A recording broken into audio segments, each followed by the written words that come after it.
Mas mais do que isso, mais à frente, o que eu acho é essa distinção entre mim e a minha AI é que eu acho que vai desaparecer. Uhum. Por exemplo, um exemplo básico hoje em dia, implantes de cochlear.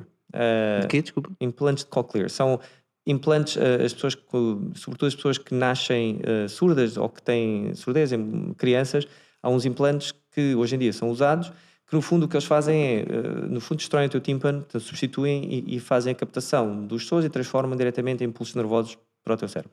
Há uma série de AI ali dentro, que é altamente sofisticado. Simplesmente há milhões de crianças no mundo com implantes de cochlear. Que não teriam ouvido de outra maneira, né? Essas crianças rapidamente deixam, não há uma distinção de a minha audição e eu, não é? Tipo, eu ouço, não é? Eu ouço, eu comunico, eu interajo. It's me. It's me, não é?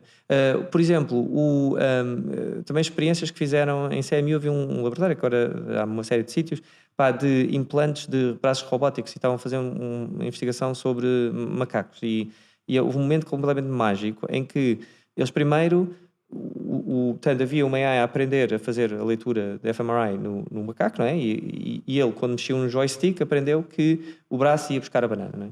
E há um momento em que o macaco percebe que o joystick já não está a funcionar. Ou seja, primeiro era o joystick que funcionava, depois eles deixaram, o joystick continuava a fazer isso, mas ele estava ali diretamente do cérebro.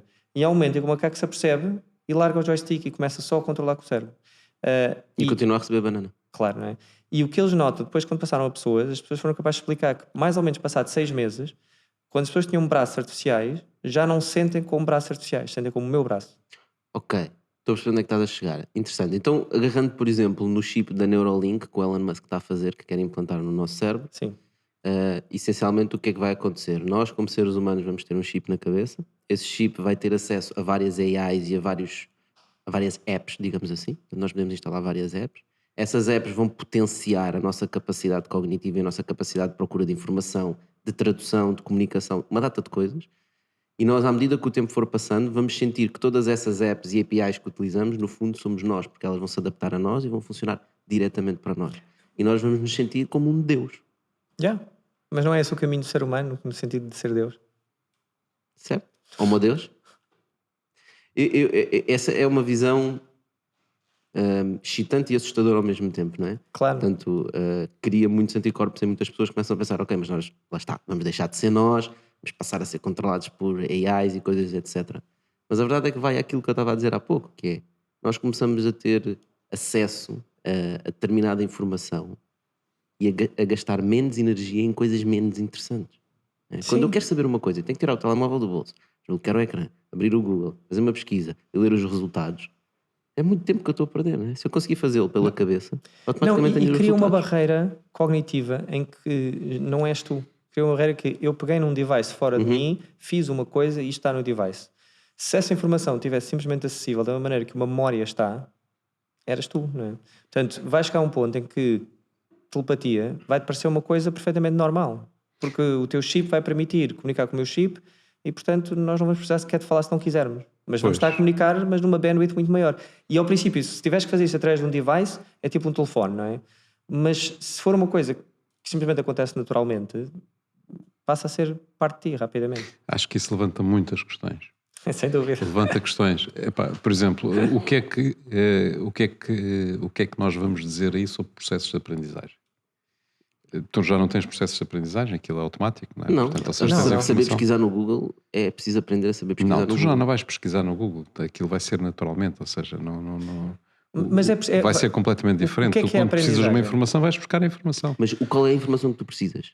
Como é que vais buscá-la? Como é que a vais estruturar? Como é que vais pensar sobre ela? Existe uma aprendizagem na mesma, simplesmente tens superpoderes. Por exemplo, um exemplo básico é fazer contas à mão, fazer contas numa calculadora. Certo. Não é? A pessoa tem que pensar na mesma, tem que saber que contas é que se quer fazer, como é que resolve um problema. A diferença é que é mais rápido. Não é? Por exemplo, o tipo que criou a matemática, não me estou a lembrar o nome dele agora, e tem um irmão. O tipo que criou matemática deve ter sido um árabe. Não, matemática, o programa. Sim, software matemática, sim. É um tipo bastante excêntrico, super interessante, e o irmão dele é obcecado com a educação. E eu estava a ler uma palestra, estava a ouvi-lo numa palestra, e ele dizia uma coisa que eu nunca tinha pensado, que é, porque é que nós continuamos a ensinar todas as crianças como se elas não tivessem um supercomputador no bolso, todas, não é? Tipo, nós neste momento todos podemos, no nosso telemóvel, resolver equações diferenciais que ninguém a nível de faculdade consegue resolver por si só. Tipo, tu chegas ao Google, escreves uma grande equação e aquilo resolve, não é? Mas porquê é que nós ensinamos as pessoas como se elas não tivessem acesso a ferramentas que vão ter acesso o resto da vida? Porque, a não ser que voltes para o tempo das cavernas, isso vai ser cada vez mais. E, portanto, porque não ensinar desde o início as pessoas a pensarem usando essas ferramentas, não é? Até onde é que tu conseguias chegar? Se tu em vez de teres de começar aqui, para chegar aqui, começasses aqui, até onde é que tu chegavas? Porque o mecanismo de pensamento e de aprendizagem está lá, não é? Nós vemos, quer dizer, as pessoas estão num jogo, não têm que fisicamente estar a correr, mas estão a aprender estratégias constantemente, como conseguir ultrapassar obstáculos, não é? Portanto, essa aprendizagem, e pode ser que cheguemos a um ponto em que tenhamos General Available AI que seja capaz de aprendizagem e isso é de facto um perigo diferente. E é uma questão ética diferente. Mas eu aqui, o que eu vejo é, nós estamos a falar de inteligência artificial e de machine learning e portanto há muito nós imaginamos que isto é Terminator, não é? Veio o Terminator e os robôs. Agora disseste uma coisa, É machine muito learning, específica, né? em que machine learning passamos a ser nós passamos a ser machine learning. Não, mas o que eu queria dizer é que a machine learning que nós temos hoje em dia, o state of the art AI, é super básico. Eu acho que a maior parte do pessoal pensa que estamos quase a ter um Terminator, mas nós não sabemos como é que a inteligência funciona. Não sabemos, nós sabemos como é que um cérebro funciona, porque é que nós temos inteligência, onde é que vem a consciência. Isto são perguntas que nós não fazemos ideia, portanto, nós sabemos generalizar padrões, não é? Nós sabemos, toda a inteligência artificial hoje em dia é dizer, ok, eu tenho X dados e eu consigo ver um padrão e uso esse padrão para fazer coisas parecidas com isso. São AIs muito específicas, digamos assim. Mas não temos transfer learning, não é? Um ser humano faz uma atividade num sítio e depois isso permite-lhe fazer outras coisas noutros sítios melhor e consegue criar sequências lógicas e perceber como é que uma coisa afeta a outra. Nós conseguimos imaginar o futuro e perceber, se eu fosse fazer isto, o que é que ia acontecer?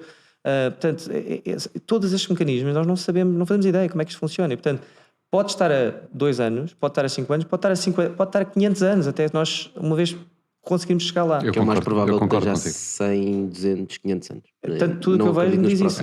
E, portanto, se isso for verdade, a AI vai ser, mesmo que seja sofisticada, vai ser sempre ferramentas para o ser humano e não...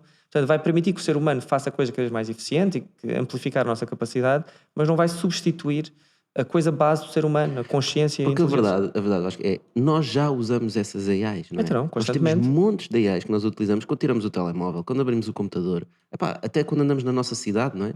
Existem montes de coisas que já funcionam com tecnologia. O nosso maior problema, e agora agarrando a parte do Neuralink, que é o que o Elon Musk defende, é a forma como nós acedemos a essas AIs. O facto de nós temos que ter ali os nossos dedos estarem a comunicar com um manancial de potência de processamento e de conhecimento, e deste lado também há uma coisa incrível, e esta ligação que nós temos com os devices e com as nossas AIs é super rudimentar, não é? Um dedo a carregarem no ecrã. Né? E quando nós conseguimos metê-la mais próxima de nós vamos começar a senti-la como nós, e vai potenciar coisas incríveis. Então o nosso medo da inteligência artificial, nesse caso, é apenas derivado da nossa insegurança. Eu acho que é medo do desconhecido, acima de tudo. É um bocado, se virmos todas as revoluções industriais anteriores, aposto que a primeira vez que houve pessoal a lavrar campos, havia os caçadores a dizerem, não, isso vocês vão mudar completamente, isso vai destruir completamente a nossa sociedade. Vamos deixar de ter viados aqui, já não vamos poder Sim, nós gostamos é de andar de um lado para o outro e agora vamos ter que ficar aqui. Isso vai, não é? Estão a destruir o ecossistema. Certeza. E a revolução industrial foi a mesma coisa, não é? Tipo, isto vai piorar o ser humano, vai ser terrível, enfim. Os computadores foi a mesma coisa? Sim, sem dúvida, não? Uma coisa interessante que eu não tinha percebido da Revolução Industrial é que uma das grandes, quando nós falamos uma das grandes questões da Revolução Industrial é muito relevante para hoje em dia, que era os luditas, os Luddites. Hoje em dia um Luddite em inglês é alguém que é anti-tecnologia. Mas vieram de uma altura, de um grupo da maneira como os artesãos trabalhavam, que era, faziam tudo, não é? Portanto, eles chegavam e eles construíam, faziam cestos, faziam roupa, o que fosse, sapatos, tinham as suas lojas, eram donos de si próprios. Tipo os Amish, não é? Os Amish, no fundo, continuam mas antes da Revolução Industrial isso era o normal, não é? Tipo, tinha os artesãos que faziam o processo todo. E veio a Revolução Industrial e, no fundo, há um decoupling disso. Mas uma das grandes questões, e que os movimentos luditas que atacava fábricas e destruía tecnologia, portanto ficou associada a antitecnologia. Mas no fundo não era isso, era não terem liberdade para poderem decidir quando e onde trabalhar. O que é particularmente interessante hoje em dia com a questão do remote, não é? Que era eu estou numa fábrica de repente, tu tinhas que lá estar, estavas 3 minutos atrasado, já não recebias dinheiro, tinhas de estar 12 horas a fazer isto, não tinhas controle sobre o teu tempo, tu chegavas e eras uma peça numa máquina, no fundo. E a grande movimento foi contra isso, porque eles antes tinham, os almoços de 2 horas eram normais, já tinham feito dinheiro suficiente na semana, tiravam o fim de semana, portanto tinham uma liberdade de poder decidir quando e como é que trabalhavam. E é engraçado que agora estamos a voltar um bocado com todo este movimento remote, as pessoas a quererem outra vez mais autonomia e agência sobre o seu tempo e quando é que trabalham e onde é que trabalham. Portanto, E daí quererem trabalhar a partir de casa e quando eu quiser e quando eu me sentir bem para trabalhar e não ter que ir para o escritório como se fosse uma fábrica. Não, isso é curioso, é verdade. É verdade, porque estamos a assistir a uma reorganização completa da forma de trabalhar e da organização da nossa vida, não é? Sem dúvida. Ainda não sabemos como é que será exatamente, porque tem sempre aspectos positivos e negativos, não é? A parte social, que começa a ficar ausente, as pessoas que têm maior pressão sobre a família e sobre o seu espaço, não é? Porque quando as pessoas tinham casas para dormir, era uma coisa. Agora, quando têm que ter casas para viver mesmo, não é? Portanto, e passar muito mais tempo em casa e passar mais tempo com a mulher ou com o marido ou com os filhos, ou seja o que for, as coisas começam a ter outra projeção e a abrirem-se outras necessidades, não é? Mas eu acho Portanto, que o que é importante é nós percebermos que o ser humano, nós, não somos um ser estático. Não é? E desde sempre, da história da humanidade, o ser humano evoluiu. Não é? Portanto, nós já fomos os Homo sapiens, já fomos os sapiens sapiens, fomos evoluindo e as nossas lógicas foram evoluindo. Portanto, este medo que nós estamos a falar há pouco, de que nós vamos nos tornar uma coisa diferente com a AI, etc., é um medo que eu percebo, mas é uma coisa que vai acontecer. Eu, sinceramente, pessoalmente, não tenho dúvidas que isso vai acontecer. E que no futuro, os humanos que nós vamos ser daqui a 100 anos, não são os humanos que nós somos agora, vai ser uns humanos diferentes, mas vamos ser nós. Não é outra raça. Não é? Eu acho que ninguém nasce a dizer o que eu sou mesmo, eu nasci para ser um caixa de supermercado. Esse sou eu. Sabes, acho que, ou não, eu para trabalhar nas obras. Isso é o core do meu ser. Há 60 anos era assim. Não, há 100 anos nem sequer escolhias, não é? Não é? Se o teu pai era um artesão, tu eras um artesão. Ponto. Exatamente. Mas eu queria mesmo passar esta mensagem de que não temos que ter medo de tecnologia. Vamos ser nus e crus e vamos analisar os dados. A verdade é que ano após ano, década após década, nós vivemos melhor, a nossa sociedade está melhor, temos menos crime, temos mais abundância de recursos, temos mais abundância de oportunidades, temos mais igualdade de acesso a oportunidades. Nós estamos cada vez melhor. Sim, Não é preciso ter medo, não tenham medo das redes sociais, não tenham medo da tecnologia, dos AIs, dos machine learnings. Tudo isso vem para melhorar a nossa vida e todas as pessoas que estão a desenvolver estas tecnologias são pessoas e também têm os mesmos medos que nós. E tu, imagina, quando estás na Unbabel a desenvolver aqueles algoritmos todos, etc., tu não queres uma mega máquina que vai acabar com tudo e o ser humano vai desaparecer porque sim, porque a tecnologia é que manda.